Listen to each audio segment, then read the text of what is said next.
Нөө таны нэр алдар хэмбэ өөрийгөө дэлгэрэнгүй танилцуулна уу? сайн байна уу? Сайхан өвлжиж байна уу?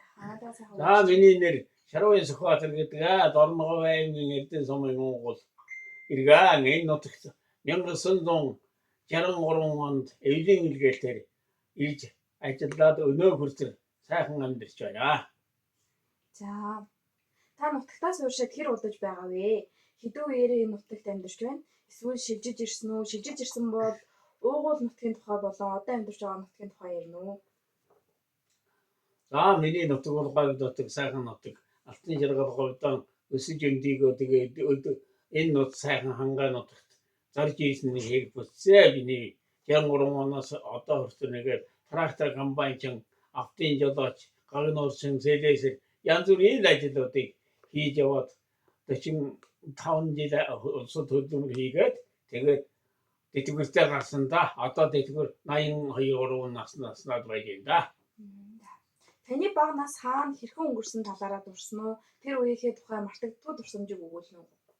За миний Дорногов аймгийн Эрдэнэ суманд 1944 онд төрсөн хүн байгаамаа. Тэгээд одоо 1952 онд Эрдэнэ сумын Эрдэнэва гэдэг газар 52 онд бага анги сургуульд орж суралцаад тэгээд зүүн баянгийн бага сургууль бас сурч байсан. Тэгээд сүүлд нь төмөр зам ашиглалтанд ороод Улаанбаатарт Улаан суманд ирж бага сургуульд ороод 3 дугаар ангиас эцэг эх хоёр маань тэнгэр сайлаа тэгээд өнцөг гоцорсон учраас 3 дугаар ангиас ажилчин болж хуурсаа. Таны багад өвөө эмээ аав ээж нар нь ярьж өгдөг байсан үлгэр домог, үүх түүх, хууч ярианасаа санаж байгаагаасаа ярина. Эдгээр домог момог гэдэг. Энэ нутаг уу, миний нутаг уу? Таны нутаг. Таны одоо төрсөн. Энэ нутаг уу? Энэ нутаг бол домогтой, түүхтэй, Монголын одоо ардын хувьсгалын алдар түүхтэй ийм сайхан нутаг. Энэ нутагт одоо анх Сумьявэсийн хошуу гэж байгуулагдсан цагаас хойш энэ нутаг Сумьявэсийн хошуу, Лаврын Сумьягийн хошуу гэж нэрлэсэн юм байна. Хуучин Эрдэнэ засгийн ангийн хошуу гэж Намсран хошууны нутаг юм байна. За тэгээд одоо энэс хойш одоо өдийгөө хүртэл энэ нутаг атар газрыг илэршиж 59 оноос хойш өдгөө хүртэл атар газрыг илэршиж алтан шаргал тариагаа наагуулсаар энэ хурж байна. Таны сургуульд сурч эхлэх үед цаг үеийн байдал ямар байсан тухай танд үлдсэн тул туршилт байгаа юу? Тэр үед бол одоо хэцүү байсан даа. Одоо би 52 он гэдэг чинь одоо бичиг үсэг мэдэх хүн ховор нэгдэж хоёулдаж багш ховор ер нь одоо бас сургууль соёл гэдэг бол одоо гэрч сурч байсан.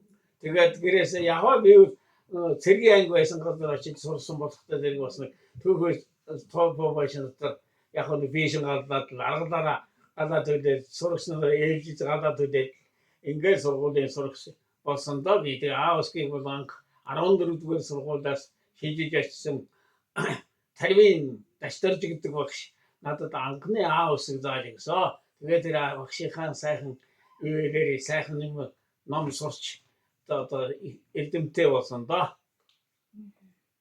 Таны төрж ирсэн нутгийн түүх болон баг байхад ямар байсан? Одоо хэрхэн өөрчлөгдсөн бэ? Миний нутаг бол яг говь нутаг учраас яахан тийм ялгаа бол байгаа. Тэгвэл ихтэй байгалийн ялгаа тань болохоос биш амьдралын ялгаа бол их ялгаа байхгүй. Гэхдээ миний нутаг голоор нь алтан шарзам зурайсан, төмөр зам зурайсан, дээгүүр нь тээврийн зам зурайсан ер нь тэгээ бүх одоо холбоонд холбогдсон ийм сайхан одоо нутаг да. Тэгээ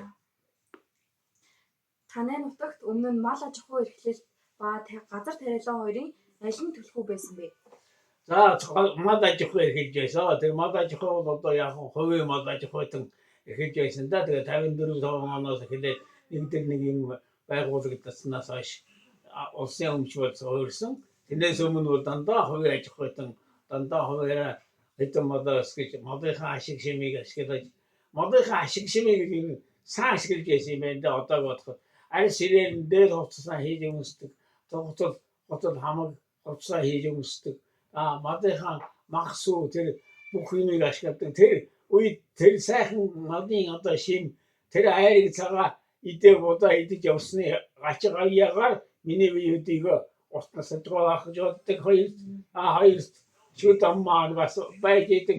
Ихтэй тэр модынхаа ашиг шимийг сайн ашиглаж сайн одоо эдгэж хэрэглэж ясны гавьяагаар л өдид хэрэгтэй байна да. За. Таныг залуу байхад цэргийн алба ямар байсан бэ? Та хэдэн жилээр цэргийн алба хааж байсан бэ? За. Миний атлалт ирээд одоо атлалт би 20 хүрэхэд гэж хэлсэн дээ. Тэгээ атлалт ирээд затрын сан яаж хөө одоо анхны тракторч болоод тэгээд л одоо ажилласнаас хойш сангийн ажихуй намайг зэрэгс явуулаагүй дээ. Би цэргийн алба хаагаагүй хөө. За. Анх хэрхэн өрх тусгаарлаж шинэ айл болж байсан бэ? Анх хэрхэн өрх тусгаарлаж шинэ айл гэр болж байсан бэ? Анхын дээрээ би нэг яваа хэрхий өөрийнхөө хүүхдүүдийн хантай 1970 онд хандаад тэгээд одоо 6 хүүхэдтэй сайхан амьдарч байна да. Болгон аймгийн Хотгондөр сумын хүнтэй танилцсан да би. Танд авч байсан гавьяа шагнал буюу ямар ажил хөдөлмөр эрхэлж хэдэн онд авч байсан бэ? За миний гавьяа шагнал улсаас хүртсээ их үлдсэн. Гавьяаг бол надад төр хайрлаагүй гэсэн. Тэгээ яг би энэ олдуу өөр тоногдсон ажиллаад одоо тогтмол сайн хийдэг байсан учраас тэгсэн байх гэж боддог да. Одоо та авч байсан шагналаасаа дурдах юм бол одоо авч байсан шагналаасаа дурдах юм бол одоо миний одоо дээр шагналыг хийдэг да би. Атгатас одоо хөдөлмөрийн хөдөлж метод. За тэгээд одоо урлаг соёлын методууд бүгдийг авсан дөө авсан. За хүмүүс тэр бүр мэддэггүй нутгийнхаа үзэсгэлэнт газар түүх соёл дурсгалын газрыг нэрлэнэ үү? Магадгүй устж үгүй болсон бол эсвэл шинээр бий болсон газар бий. За энэ нутагт бол одоо түүх дурсгалын газар бол маш их байдаг да. Ер нь одоо тийм одоо ийм одоо амбангийн грамуудын сахлын даваад гэх нэг ухаан жишээлж дурдж хэлэх сахлын даваа гэдэг бол нэг сахалтай хүн орос хүн давж ясан даваа юм гэлээ тэгээ сахлын даваа нэрээ авсан юм байна дээ.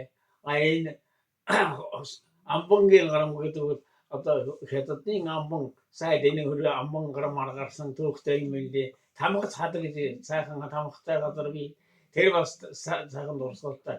Ер нь маш их дурсгалын газар тэр үедээ би нэг явж байгаагүй гардаг маань гарч орж ирлээсэн. Зөв. Таныг энэ нутагт ирсний дараа манай энэ нутаг хэр олон хүнтэй байсан бэ? Яасан?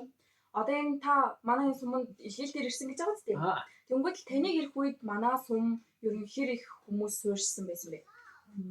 Энэ атрын сан яаж хол анх 63 онд намайг анх ирэхэд бол дандаа залуучууд байсан дөө.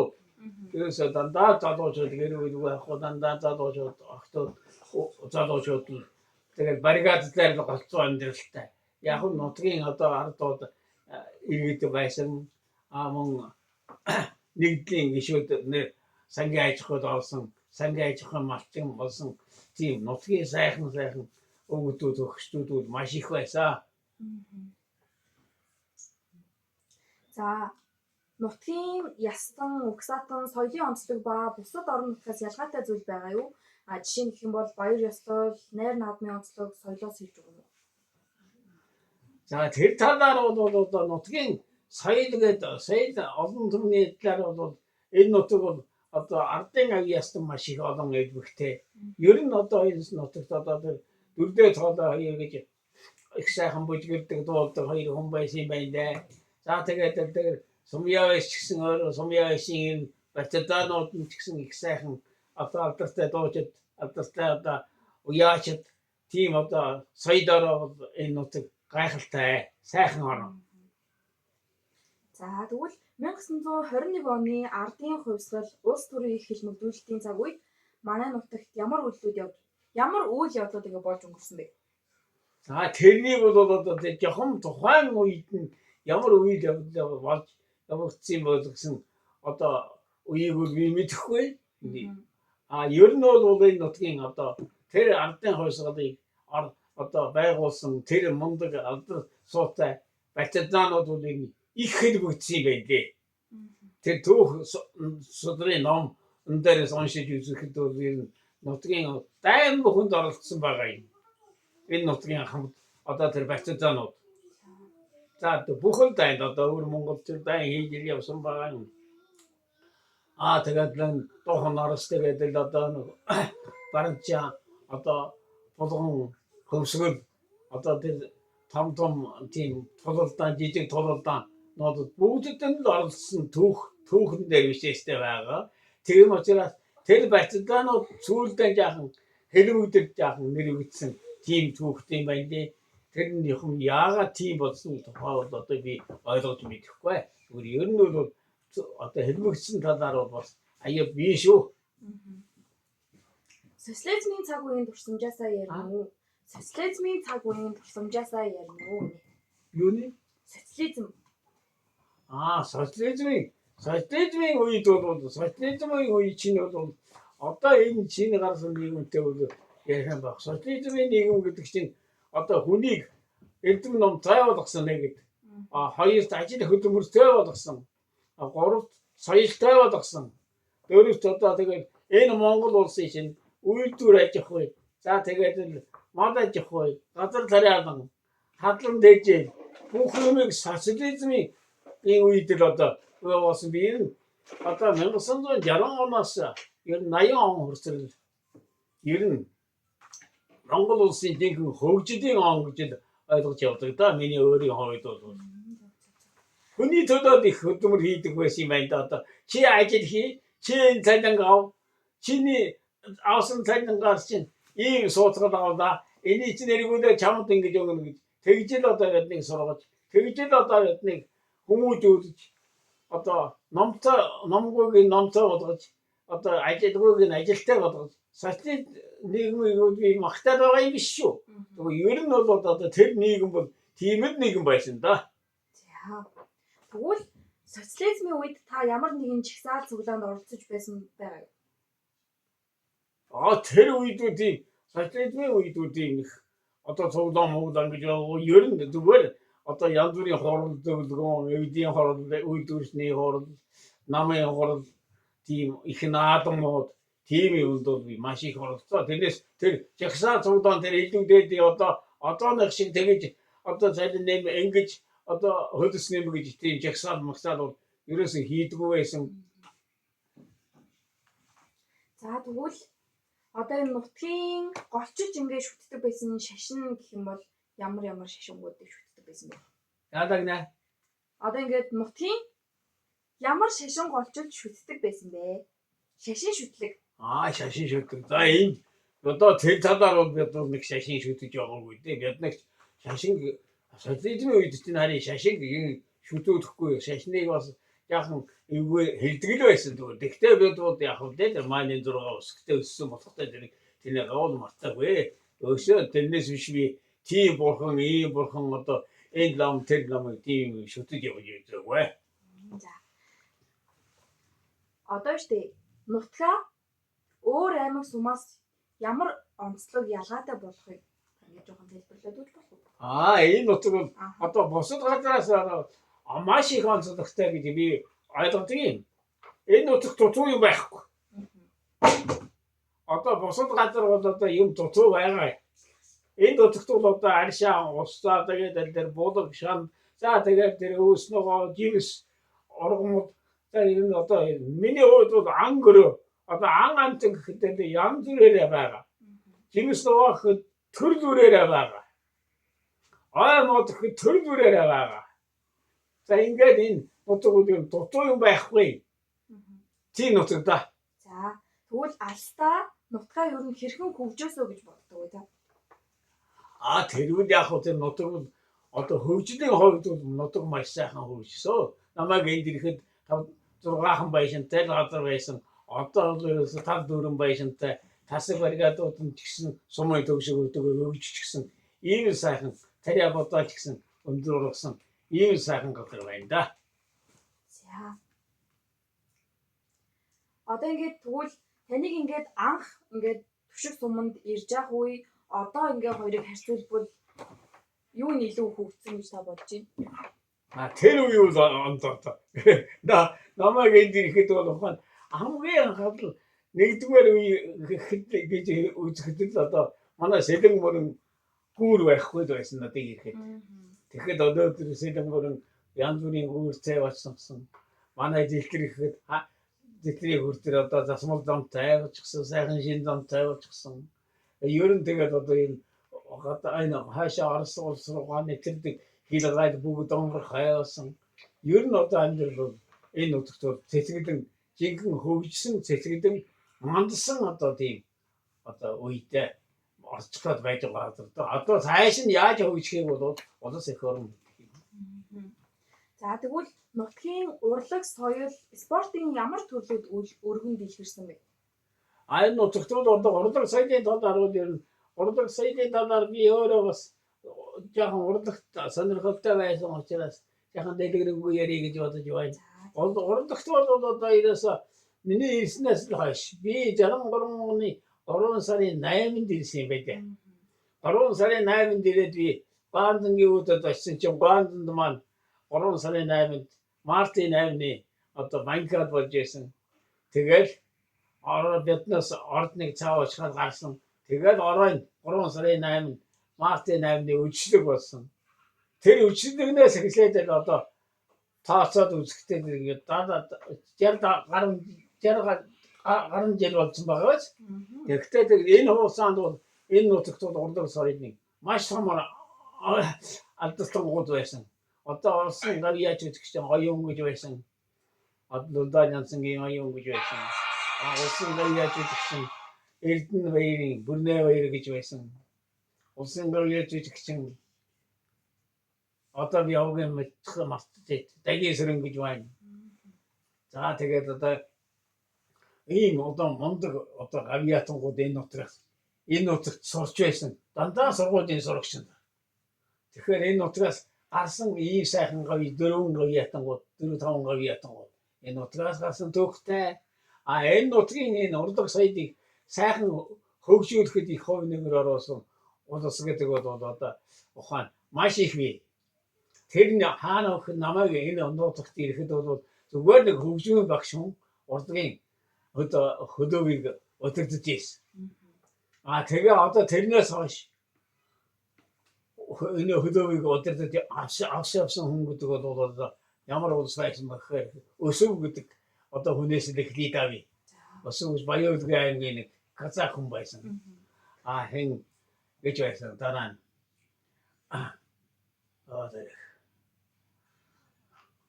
Зундай гэж байсан энэ нутгийн хүн. Тэр бол Улаангэрийн бэлтгэл хүн байдаг. Тэгээд дараагаар нь Урнаа гэж хүн байсан. Энэ хүн бол зураач хүн байсан. Зураач тэгээ урлагийн талаар маш их өндөр мэддэг. Тэгтээ бол жинхэнэ мэрэгжлийн биш. Одоо гэх юм одоо ерөөсөө өөрөө л ингээд дураараа явдаг тийм хүн байсан. За тэгээд дараагаар нь одоо урлаг соёл. За энийг өдөрдох аймгаас чиглэлийн нөх мундаг дарга нар байсан. Манай эвдийн хорон дарга ингэж байсан. Маш дэлгэр гэж байсан. Аймгийн одоо юуны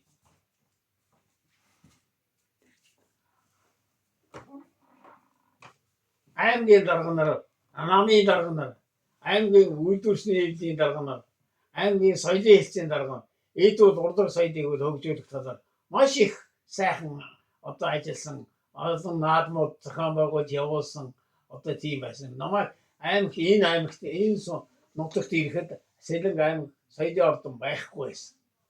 Зүгээр соёлын ордон байхгүй. Тэгээд дарагч байхгүй, ордонч байхгүй шахуу тийм байсан. Тэгээ яг мэрэгжлийн бас одоо дуун хүн бүжигчин хүн энэ даргыг хийжсэн да.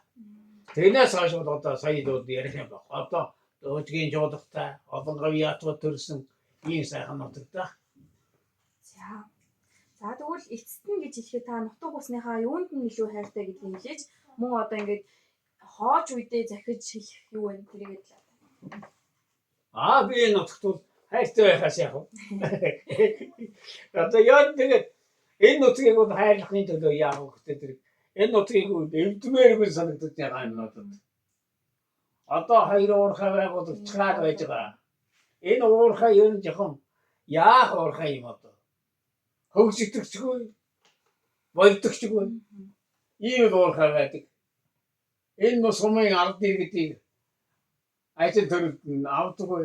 Сайдан хөлсийг өгдөггүй. Би яг л үннийг ярьж байгаа шүү. Яг л одоо байдал. Ийм л уурхайнууд байгуулж байна. Ингэж болохгүй. Энэ нутгийн чинь одоо хөрс шороог нь ангичиж алтан мөнгөний авч байгаа учраас энэ нутгийн чинь сайхан хөгжүүлэх хэрэгтэй. Энэ сумын чинь өшөө хөгжүүлэх хэрэгтэй. Энэ сумын ард түмний чинь өшөө амьдралын өөдөн татах хэрэгтэй гэж би тэгэж дотроо бодгийг. Ер нь тэгж л ажилладаг энэ уурхайнууд одоо сайхан байна гэж бодож байна. Хамаг гоё дотор нь байгаа доогдор нь байгаа эдлэгдээгүй ирсэн эрдэн шүү дээ. Энэ эдлэгдээгүй ирсэн эрдэнсийг эзэн шиг эзэгнээд эзэгнэж байсан хүнд нь эргүүлээд ихэн одоо сайхан юмнуудаас нь өгчл байх хэрэгтэй ийм л бодлоготой байдгийг энэ төр засгийн бодлогоч бас тийм л талаасаа явж явах шиг байна. Энэ талаар их хайрладаг энэ нутгийн маань ер нь багхан шиг өрдөд багхан шиг энэ мод чэдэм тэгээд юмс нөгөө аантны багхан шиг осож үзээсэй гэж хойд үедээ захий да. За. За ингээд болсон. За дуусгаарай.